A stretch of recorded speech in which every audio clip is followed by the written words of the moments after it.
Said, Yaman. Doaan. Bismillahirrahmanirrahim.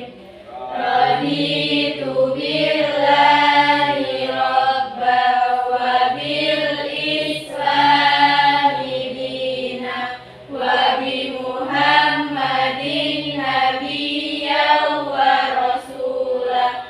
Rabbi zidni ilma warzuqni fahma. Amin. Salaman.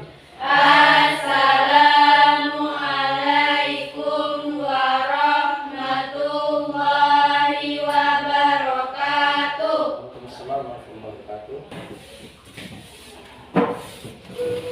Assalamualaikum warahmatullahi wabarakatuh. Warahmatullahi wabarakatuh. Alhamdulillahirabbil alamin. Wa bihi nasta'inu ala umuri dunya waddin. Wassalatu wassalamu ala asrofil anbiya'i wal mursalin wa ala alihi wa ashabihi ajma'in, amma ba'du.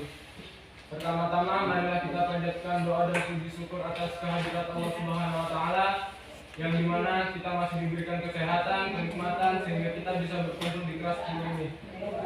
Tak lupa pula marilah kita kirimkan sholawat serta salam kepada junjungan Nabi besar Muhammad Sallallahu alaihi wasallam yang telah membawa kita dari alam kegelapan menuju alam yang terang benderang, yakni agama Islam.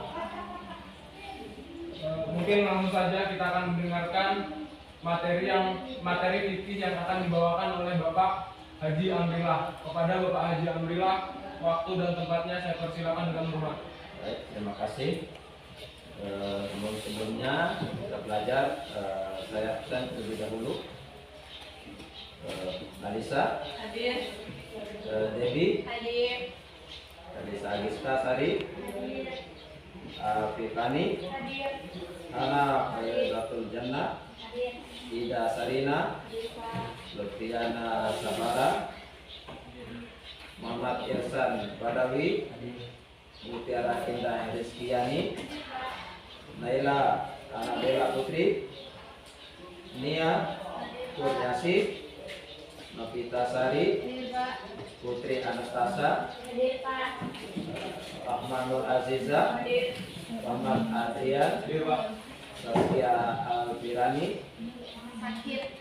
terakhir Susi Andari, Hadir. Susilo Dwi Cahyono, Yogi Ardianto, Hadir Pak. John Sukoki, Saki Enggar Prasetyo. Baik anak-anak sekalian, berhubung kali masih semangat, jam 12 siang tentu kita suasananya mungkin sedikit agak lesu, capek. Baiknya kita refresh sejenak, baca salawatan. Bisa? Salawat busro bisa nggak? Bisa. Untuk refresh suasana agar kalian semangat, salawatan dulu sebelum masuk materi. Allahumma sholli wa sallim ala sayyidina Muhammadin sahibil busra salatan tubashiru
suasana belajar senantiasa menjadi pulih kembali atau semangat.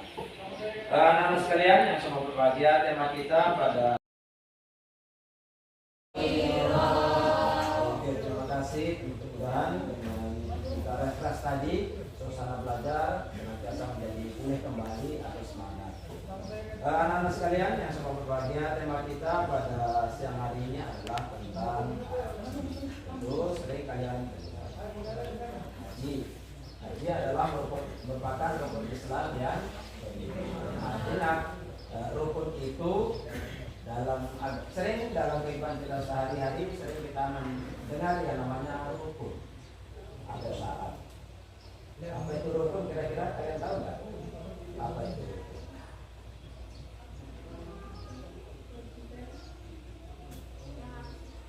Rukun wow.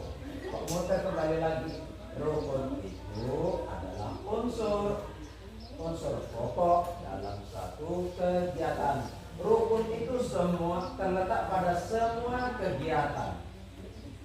Jangan hanya berpikir bahwa rukun itu terletak di sholat, di zakat, di Islam, di rukun iman. Tidak, semua perbuatan itu ada rukunnya. Cirinya rukun itu, bila tidak ada salah satu maka kegiatan itu tidak bisa terlaksana.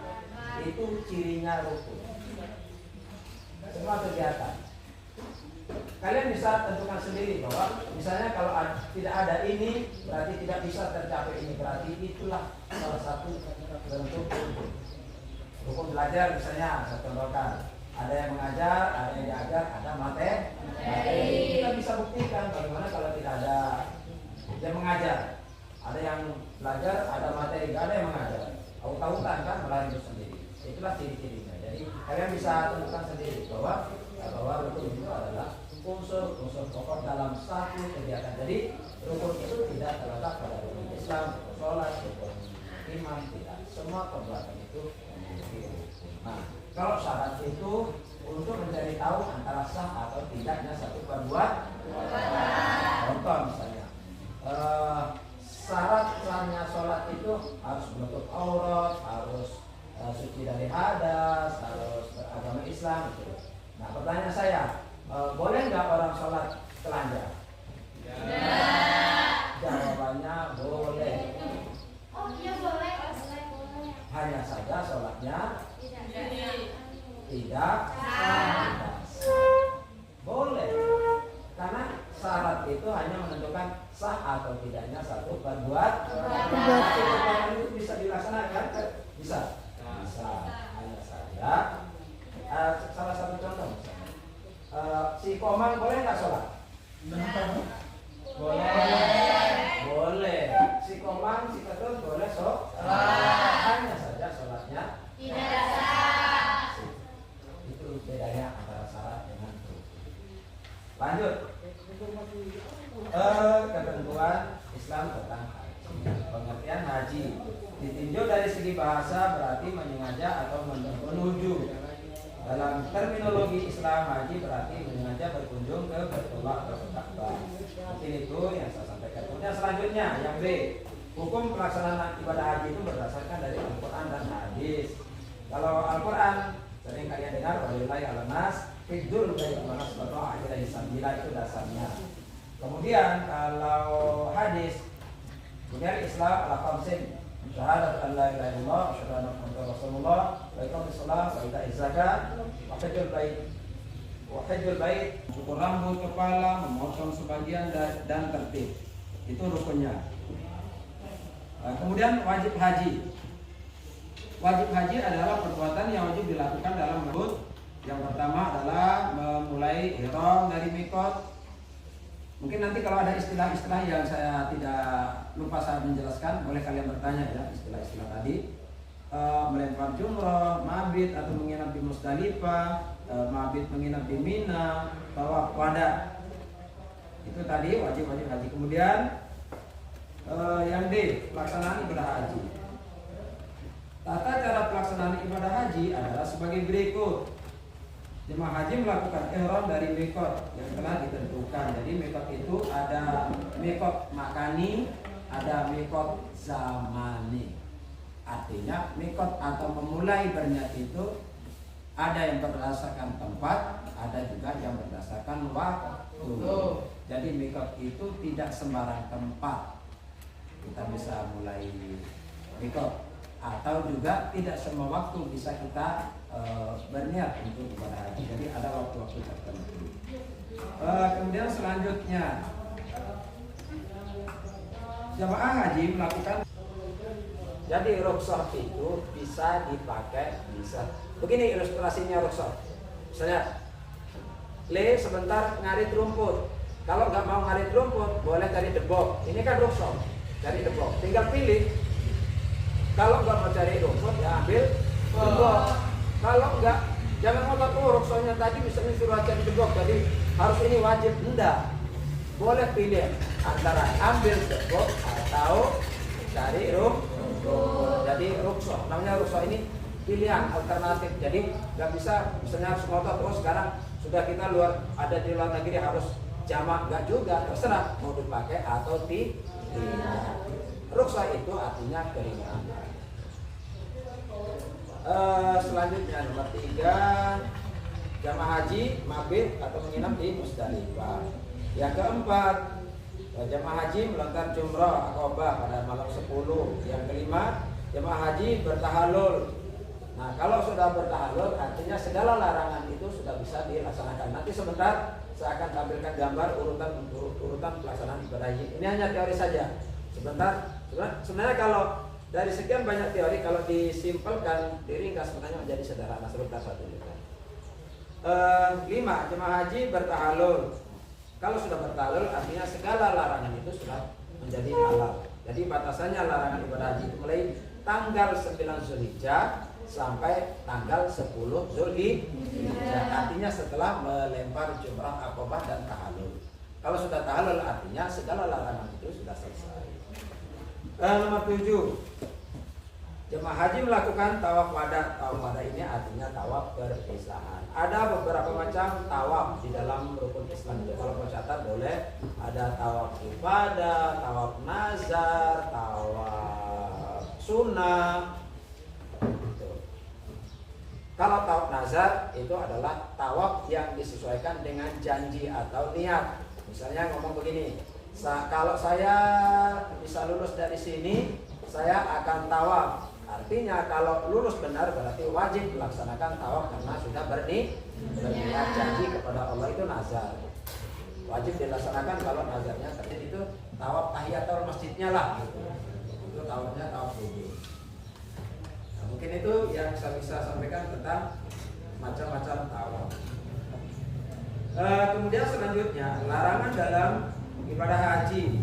1, melakukan hubungan suami istri, melakukan perbuatan tercela, maksiat, bertengkar dengan orang lain, memakai pakaian yang berjahit. Untuk laki-laki menggunakan wangi-wangian.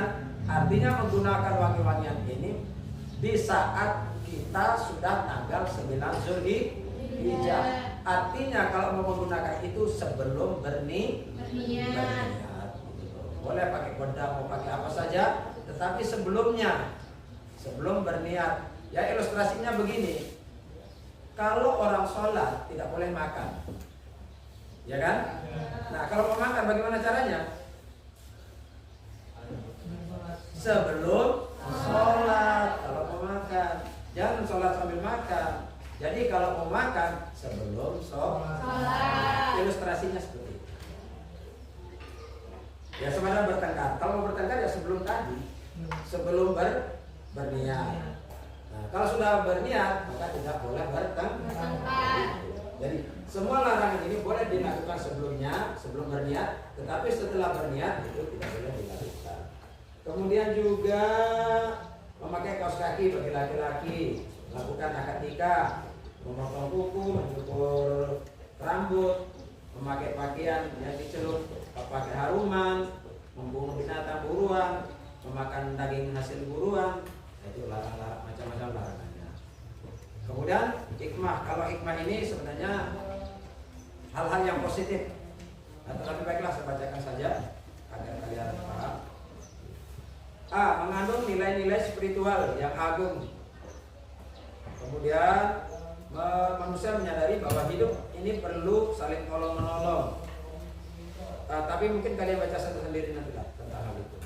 Sekarang yang B, ketentuan perundang-undangan tentang ibadah haji. Nomor 1, Perundang-undangan Haji nomor 17 tahun 99. Ketentuan umum, asas tujuan organisasi biaya penyelenggaraan ibadah haji, pendaftaran kesehatan, keimigrasian, transportasi, barang bawaan, akomodasi, penyelenggaraan ibadah haji, khususnya penyelenggaraan ibadah umroh dan ketentuan pidana. Adapun yang diterangkan dalam materi berikut dibatasi pada pembahasan mengenai asas dan tujuan ibadah haji serta perorganisasian penyelenggaraannya, antara lain asas dan tujuan ibadah berdasarkan Undang-Undang Nomor 17 Tahun 99 Pasal 4 dan 5. Asas dan tujuan sebagai berikut. 1. Penyelenggaraan ibadah haji berdasarkan asas keadilan, memperoleh kesempatan perlindungan dan kepastian hukum sesuai dengan Pancasila dan Undang-Undang Dasar. Yang kedua, penyelenggaraan ibadah haji bertujuan memberikan pembinaan pelayanan dan perlindungan yang sebaik-baiknya melalui sistem manajemen penyelenggaraan yang baik agar pelaksanaan ibadah haji dapat berjalan dengan aman, tertib, lancar, dan nyaman. Buku panduan khusus yang berjudul Tuntunan Keselamatan dalam Perjalanan Ibadah Haji. Pedoman ini merupakan contoh pelaksanaan Undang-Undang Nomor 17 Tahun 99 Pasal 18. Yang kedua, upaya Departemen Agama memperlancar kegiatan ibadah haji. Departemen Agama menerbitkan buku bimbingan manasik haji sebagai wujud pelaksanaan Undang-Undang Nomor 17 Tahun 99 Pasal 15. Selanjutnya, anak-anak sekalian yang saya sayangi, bagian D, praktek pelaksanaan ibadah haji. Nah, ini yang penting. Nomor 1, haji tamattu. Apa haji tamattu? Haji tamattu adalah melaksanakan ibadah haji terlebih dahulu, kemudian baru umroh. Haji tamattu adalah terbalik. Haji tamattu adalah melaksanakan umroh terlebih dahulu, barulah kemudian haji. Itulah haji tamattu. Jadi umroh dulu, baru kemudian nanti melaksanakan ibadah haji. Nah, kemudian yang selanjutnya ada yang namanya haji ifrad.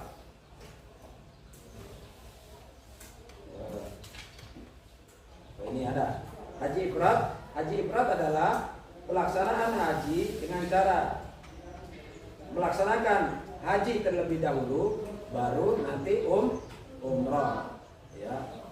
Jadi kebalikannya, ifrad itu kebalikannya tamattu. Kalau tamattu tadi umroh dulu baru haji, dan ifrad haji dulu baru umroh. Nah, yang selanjutnya ada yang namanya haji qiran.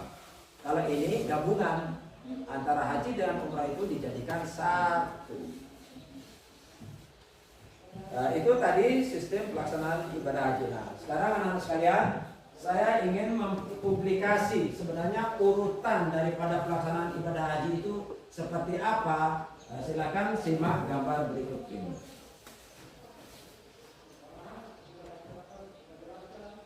Jadi yang saya tampilkan sebentar ini adalah rute. Ini dia. Ya, itu. Ini luasnya sekecamatan Bukit kalau mau tahu. Jadi ini yang di kalian sering dengar namanya Jabal Rahmah. Jadi ini bukit kecil. Jadi di samping ini luas hamparan namanya sudah padang pasir. Tapi wilayah itu disebut dengan padang kelapa. Jadi padang itu sejauh mata memandang itu hamparan, tidak ada rumput satupun. Jadi bentuknya adalah hamparan pasir. Jadi manusia ini berjubel. Jadi pada tanggal 9 Zulhijjah itu orang umat Islam itu berkumpul di Padang Arafah tanggal 9. Sudah? Baik. Kalau kalian sudah lihat itu tadi puncak pelaksanaannya itu adalah tanggal 9 Zulhijjah. Selanjutnya, setelah kalian di sini kita berada hanya kalau kalian dia akan berakhir di sore hari, ya. akan berakhir. Terserah kalian mau datang di sini ini, mau tanggal 8 boleh, mau tanggal 7 boleh. Tetapi intinya itu adalah pada tanggal 9 Zulhijjah. Sama dengan kalian sholat di musola. Itu kan jamnya sholat zuhur itu kan jam 12. Terserah kalian mau datang jam 10 boleh, jam 11 boleh. Yang penting 9 Zulhijjah itu puncaknya, waktunya. Dan yang mulai itu tanggal 9 Zulhijjah. Boleh kalian datang jam tanggal 8 itu boleh. Atau kayak ke musola datang jam 10 boleh. Jam 11 boleh. Jadi dia akan berakhir hanya sampai di sore hari. Setelah itu kalian akan menuju ke namanya ke Musdalifah. Nah ini dia. Ini sudah menuju di Musdalifah. Ini ada yang sudah baring. Boleh. Nah di sini kalian bisa lihat orang mengambil kerikil. Jadi orang mengambil kerikil ini di areanya adalah di Musdalifah. Nah, mungkin ini sudah ambil kerikil, mungkin langsung dia baring istirahat sejenak. Ini juga atau ambil kerikil nanti bangun baru ambil kerikil juga terserah saja lah. Yang penting pada tanggal malam 10 itu mereka sudah berada di Musdalifah. Ada yang ditanyakan di sini? Nantilah, mungkin sekarang belum kalau mau bertanya. Jadi tadi dari tanggal 9 ada di Padang Arafah, malam 10 berada di Musdalifah. Lanjut. Lalu kerikilnya jatuh ke bawah kan. Ini buktinya kalau di nanti bawah ini seperti ini. Jadi ini pada malam 10 Zulhijjah atau sampai tanggal 10 Zulhijjah yang dilakukan itu adalah melempar Jumratul Aqabah. Satu dulu yang dilempar Jumratul Aqabah. Ada pertanyaan di sini? Silakan kalau mau bertanya. Jadi ini melempar jumrah. Jadi kira-kira yang dipungut di Musdalifah tadi ini dihantamkan di sini. Jadi ini lantai bawah, ini lantai atas. Baik, selanjutnya tahalul. Nah ini, tadi saya sudah katakan bahwa kalau sudah tahalul ini sebenarnya nanti ada yang namanya nafar awal, nafar salim, tapi nantilah kita bahas tentang itu. Jadi kalau sudah melakukan ini, berarti segala larangan itu sudah selesai. Ya. Setelah kalian melempar Jumratul Aqabah tadi, lalu tahalul. Ini sudah nggak pakai baju, nggak pakai sempak, saya nggak pakai. Untuk laki-laki. Jadi dia cuma pakai ini atasan sama bawah saja, dia celana nggak pakai. Jadi kalian bisa bayangkan lah kayak apa ini. Jadi karena dia nggak pakai celana dalam, karena nggak boleh pakai berjahit. Nah, jadi nanti kalau sudah selesai ini berarti dia sudah boleh mandi, boleh pakai celana lagi, gitu, boleh.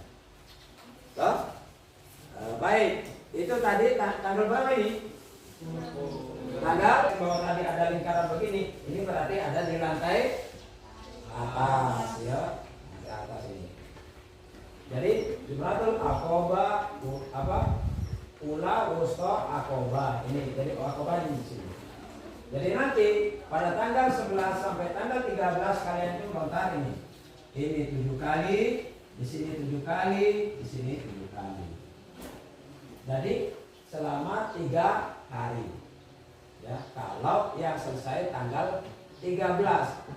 Karena saya katakan kalau selesai tanggal 13 kan berarti ada pertanyaan lagi, berarti ada yang selesai selain tanggal 13. Ada yang selesai tanggal 12, tapi nanti penjelasannya. Ini yang saya ingin sampaikan ini yang berurut. Nah, ini. Jadi nanti kalian akan melontar di sini selama 3 hari, yaitu Ula, Wusta, dan Aqabah sampai tanggal 13. Nah, setelah kalian lakukan ini sudah selesai sampai tanggal 13, maka yang akan kalian lakukan itu ini tawaf. Oke. Tawaf. Nah, ini. Tawaf mengelilingi Ka'bah. kali, bukan 7 hari. 7 kali. Kenapa ini ada ngangkat tangan? Kan sebenarnya sunnahnya itu adalah mencium batu yang namanya Hajar Aswad. Tapi lantaran ada di kejauhan, maka cukup dengan kalau zaman sekarang kisbah sajalah. Kalau bahasa gaulnya, pakai bahasa isyarat saja dengan cara isyarat. Nah, startnya umrah itu mulai dari ini startnya. Ah, ini dari sudut ini. Jadi orang umrah itu tidak sembarang tempat untuk bisa start, ada tempatnya sendiri. Jadi di sudut Hajar Aswadnya, Hajar Aswad, lalu ini ada garis sini warna coklat. Jadi startnya dari sini. Termasuk yang kisbah tadi itu bila sampai di sini, ya, dari sini. Apa itu namanya? Lari. Nah, artinya lari-lari kecil yang sering kalian dengar itu dari Bukit Sofa ke Bukit Marwah. Nah, kalau sudah selesai ini, berarti sudah selesailah pelaksanaan ibadah haji yang selesai tanggal 13. Selesai. Sampai di sini ada pertanyaan? Atau ditunda dulu kalau ada yang masih mikir-mikir mau bertanya. Jadi ini ya selesai tanggal 13. Kalau yang selesai tanggal 12, bagaimana sistemnya? Kalau yang selesai tanggal 13 itu sistemnya begini. Kalian boleh catat rute-rutenya agar kalian tidak bingung. Kalau yang tadi yang berurutan ini adalah yang selesai tanggal 13, jadi dia itu berurut. Ya. Sudah dicatat tadi? Atau diulang lagi, saya ulang ya. Rutenya, rute pelaksanaan ibadah haji. 9 Zulhijjah wukuf di Padang Arafah. 9 Zulhijjah.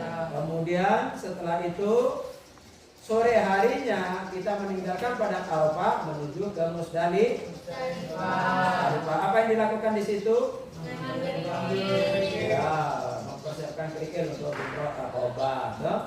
Nah, sudah setengah malam kalian lalu menuju ke Mina. Apa yang dilakukan di situ? Jumrah apa? Berapa jumrah yang dilontar? 7 kali jumlahnya satu. Tanggal 10 itu cuma 1. Tanggal 11, 12, 13 itu berapa jumrah? Enak atau jumrah 7? 3. Jumrah kok 7? Jumrahnya siapa? Jumrah itu ada 3.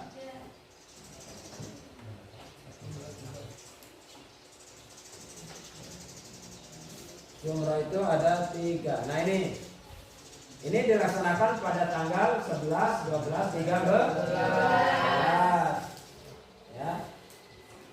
Jadi pada setiap hari tanggal 11 3 jumrah. Ini 7 kali, ini 7 kali, ini 7 kali pada tanggal 11. Nanti 12 juga begitu, 7 kali, 7 kali, 7 kali. Tanggal 13 juga begitu. Selanjutnya setelah itu lalu kalian tahallul. Nih. Kembali dong. Harusnya turun ya. Ini lalu ke sini tawaf. Ya. Nah, tawaf inilah yang disebut dengan tawaf ibadah atau tawaf haji. Tawaf ibadahnya ini yang dimaksudkan tawaf ibadah. Nah, kemudian saya ingin jelaskan itu tadi bahwa kita melihat di situ ada gambar orang angkat tangan, itu namanya stilam atau bahasa gaulnya itu kisbah. Baik, mencium Hajar Aswad jarak jauh. Startnya mulai dari Nabi Ibrahim, begitu nginjak batu sampai dekat bisa. Yang kedua karomahnya atau keramatnya namanya Nabi Ibrahim. Kalau batu lu bisa diinjak sampai ke bekas kan luar biasa. Kalau kita batu kita tutup saja bisa bukannya dekor tapi kan pecah. Nabi Ibrahim diinjak saja kok dekor. Berarti ada dua kemungkinan. Mungkin saking beratnya atau saking besarnya Nabi Ibrahim atau mungkin karomah. Nanti kalau kalian bisa berkunjung kalian bisa lihat. Prosesnya yaitu peristiwanya dekornya itu karena bisa perbaikan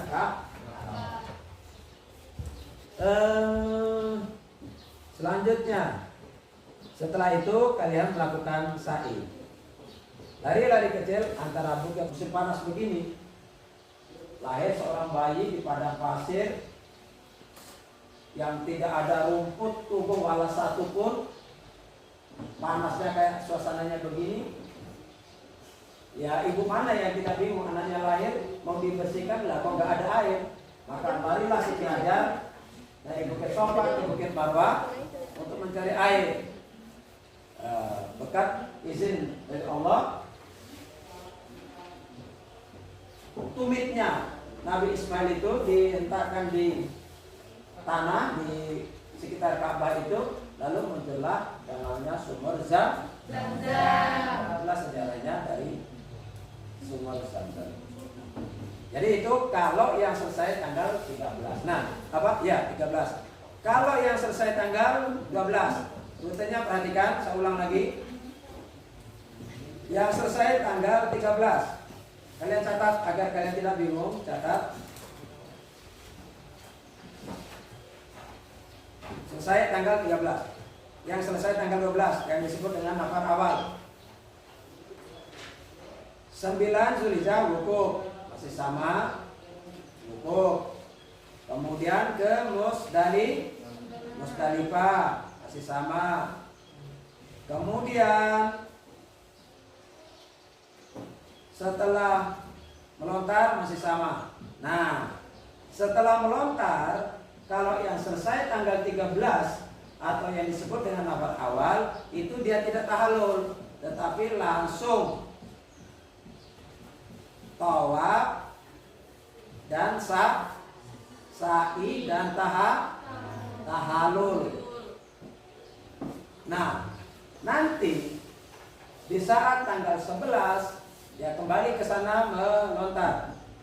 Kembali ke sini melontar. Tanggal 11. Kembali lagi ke Mekah. Nanti tanggal 13 dia kembali lagi ke sini melontar. Itu kalau yang selesai tanggal 12. Sudah jelas? Paham perbedaannya kan? Baik. Kalau sudah paham, itulah macam-macam pelaksanaan ibadah haji. Baik, karena saya sudah jelaskan, kemudian juga sudah saya tunjukkan gambar. Mungkin kalau ada hal-hal yang masih bingung, silakan ditanyakan.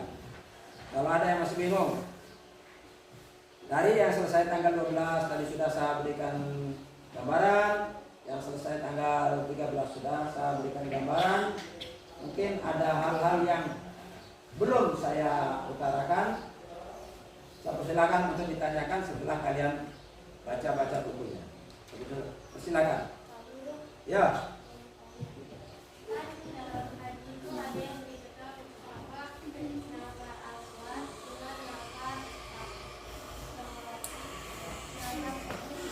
Nafar awal. Nafar itu rombongan kelompok. Nafar itu kelompok atau rombongan. Berarti kelompok yang selesai pertama dan kelompok selesai yang kedua. Kan ada yang pertama selesai, yang selesai tanggal 12. Ada yang selesai yang kedua, yang selesai pada tanggal 13. Jadi seperti itu. Jadi nafar itu adalah kelompok yang selesai tanggal 12 dan kelompok selesai. Kalau bahasa simpelnya, yang selesai pertama dan selesai berikut. Jelas?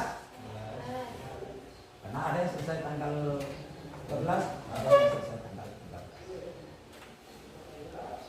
Mungkin ada yang lain? Silakan. Ya. Macam-macam haji. Ada tiga. Ada tiga macam-macam ibadah haji. Kalau secara dari selesainya tadi ada dua. Ada yang selesai tanggal 12, ada yang selesai tanggal 13. Yang selesai tanggal 12 disebut nafar awal, yang selesai tanggal 13 disebut nafar sah. Nah, kalau dari sisi bentuk pelaksanaan antara umroh dengan hajinya itu, maka ada tiga. Itu adalah gabungan antara umroh dan haji itu digabung jadi satu. Kalau kiram itu haji dulu baru umroh. Kenapa ini bisa terjadi? Tergantung. Kenapa bisa terjadi? Alasannya tergantung dari tanggal berapa kalian datang. Ini saja menentukan sebenarnya. Mana yang lebih utama? Sebenarnya nggak ada yang lebih utama. Kan faktor kedatangan kok. Kan ada yang datang mepet waktu, begitu jadi nggak sempat umroh, lalu haji dulu baru umroh. Ada yang nggak mau repot, nah sudahlah, karena datangnya mungkin tanggal 9 Zulhijjah langsung menuju ke Arafah, jadi digabung antara umroh dan hajinya itu dirangkaikan jadi satu. Ada juga yang nggak sempat, nggak mau repot juga, sudah kalau gitu haji saja dulu baru umroh. Jadi yang menentukan ini adalah bukan siapa-siapa, tetapi ditentukan oleh keadaan, waktu yang menentukan. Bukan asal memilih ifrat saja. Kalau datangnya dari awal, kenapa pilih ifrat? Setengah mati. Untuk menjaga larangannya itu setengah mati, terlalu lama. Jadi yang menentukan di sini adalah waktu kita datang. Bersama dengan bedanya misalnya yang gelombang 1, kloter 1, kloter 2, ini kan yang menentukan itu kan dari waktu tuh. Ada yang ke Mekah dulu, ada yang ke Madinah dulu. Ini kan yang menentukan ini waktu. Kenapa ke Mekah dulu? Karena memang waktunya nggak mungkin mau mampir ke Madinah dulu. Karena waktunya sudah mepet untuk pelaksanaan ibadah haji. Maka yang memungkinkan itu adalah ke Mekah dulu. Nanti selesai haji baru mampir ke Madinah. Tapi kalau yang datangnya dari tanggal-tanggal muda, itu barulah mereka ke Madinah, ziarah dulu, baru ke Mekah. Jadi ini semua yang menentukan ini bukan dari kita sendiri, tapi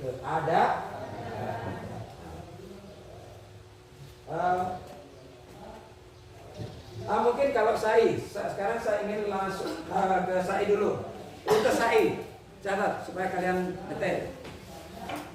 Rute sa'i, supaya kalian tahu bedanya karena sudah saya tadi singgung tentang sa'i. Maka sekarang ingin saya tulis rukun sa'i itu adalah pertama berniat.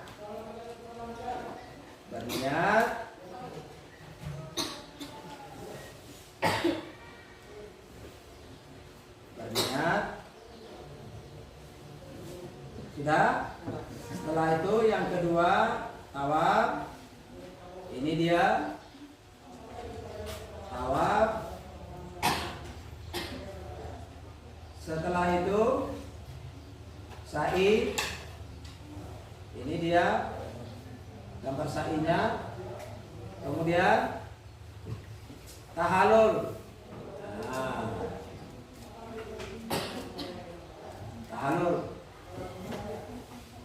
Nah, kalau tahallulnya sa'i, kalau seperti gambar yang kalian gambar secara detail ini, dia ada di Mina tahallulnya. Tapi kalau tahallulnya sa'i, nggak perlu ke Mina jauh-jauh, di sekitar Masjidil Haram saja kita tahallul.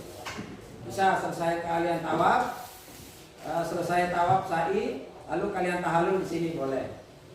Ya, kalian tahallul di sini saja di sekitar Safa dan Marwah situ kalian tahallul selesai. Jadi itulah rukun-rukun daripada pelaksanaan ibadah umroh. Baik, saya lanjut. Kalau ada lagi pertanyaan yang kurang jelas, Apa yang dimaksud haji dan apa bedanya dengan syarat? baik, terima kasih. Ini sebenarnya pengulangan dari apa yang saya sampaikan tadi. Rukun itu adalah unsur-unsur pokok dalam satu kegiatan, dalam satu perbuatan. Main takraw ada kegiatannya. Sekarang saya tes. Coba sebutkan rukunnya main takraw. Kalian bisa sebutkan nggak? Pastikan dulu kalau tidak ada ini nggak bisa main. Itu cirinya rukun. Ya sebutkan dulu apa? Satu. Bola satu. Tadi ada bola, ada lapangan, ada. Bolehlah kalau main resmi, bolehlah kalau pakai net misalnya. Selain itu ada pemain. Terus apa lagi? Apa sering kalau kalian main selalu pakai wasit? Tidak. Dolanan menukai? Pakai wasit. Jadi cirinya rukun itu seperti itu. Ya. Kalau tidak ada salah satu ini, bisa nggak kalian main takraw? Nggak bisa. Ada pemain, ada lapangan, ada tempat, lah bolanya nggak ada. Ada bola, ada tempat, pemainnya nggak ada. Itu ciri-cirinya. Nah kalau wasit atau garis atau sepatu, sering loh kalian pakai main takraw nyeker. Ya, sering. Nyatanya kan nggak ada yang komplain. Nah, kecuali kalau sudah main resmi, lari ke sah atau tidaknya sah. Satu perbuatan itulah syarat. Harus pakai sepatu, itulah pemain resmi.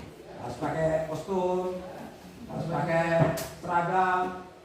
Ya minimal menutup aurat lah. Misalnya kalau hanya main biasa, misalnya boleh nggak main takraw lagi? Boleh. Ya, dia terserah. Pemahamannya tidak, tetapi artinya bahwa perbuatan itu bisa dilakukan terlepas dari sah atau tidak sahnya satu perbuatan. Jadi itu cirinya rukun. Nah, kalau syarat itu yang berkaitan dengan sahnya atau tidaknya satu perbuatan. Nah, misalnya syarat sahnya main takraw ya harus pakai sepatu, harus ada garisnya, itu syarat. Kapan misalnya kalian main takraw nggak pakai sepatu kan dikeluarkan karena tidak cukup sah, tidak cukup syarat, tidak cukup satu. Ya syarat tadi bahwa syarat sahnya sholat itu harus beragama Islam. Syarat wajib sholat harus beragama Islam. Pertanyaan saya, si Komang boleh nggak sholat? Boleh. Hanya saja sholatnya syarat sahnya sholat harus suci dari hadas dan najis. Boleh nggak orang habis beol lalu sholat? Boleh. Hanya saja sholatnya tidak. Itulah bedanya antara syarat dengan rukun. Jelas? Jadi kalau syarat itu yang berkaitan dengan sahnya atau tidaknya suatu perbuatan, kalau rukun itu unsur-unsur pokok dalam satu perbuatan. Dan kalian bisa tentukan sendiri bahwa mancing rukunnya apa, kalian bisa tentukan sendiri. Intinya apa rukun? Kalau tidak ada ini kita nggak bisa mancing. Makan rukunnya ini, kalau nggak ada ini nggak bisa makan, berarti ini rukunnya. Kalau piring rukun atau tidak? Rukun piring rukun atau tidak? Tidak unsur makan. Tidak. Nggak bisa nggak begitu jawabannya.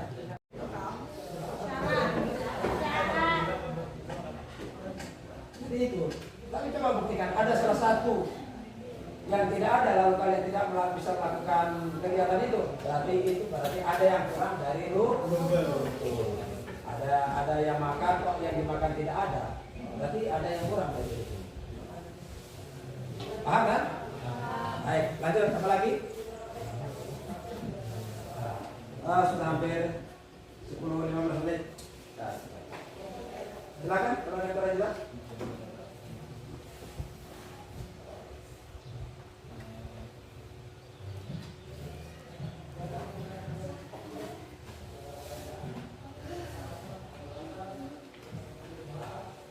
Baik, anak-anak sekalian, kalau sudah tidak ada pertanyaan, mungkin itulah pertemuan kita.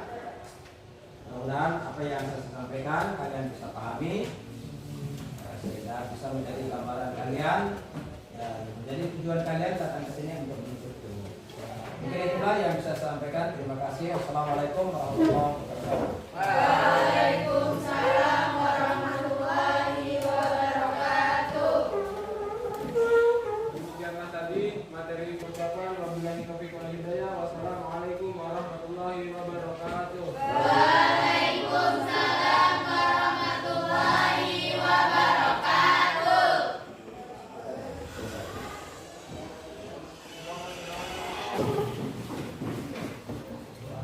Doaan.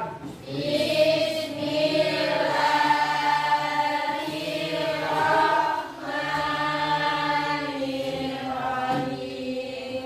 Wal asri innal insana lafi khusri illal ladzina amanu wa amilus solihati wa tawasaw bil haqqi wa tawasaw bis sabr.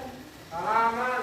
Assalamualaikum warahmatullahi wabarakatuh. Waalaikumsalam warahmatullahi wabarakatuh. Bilis.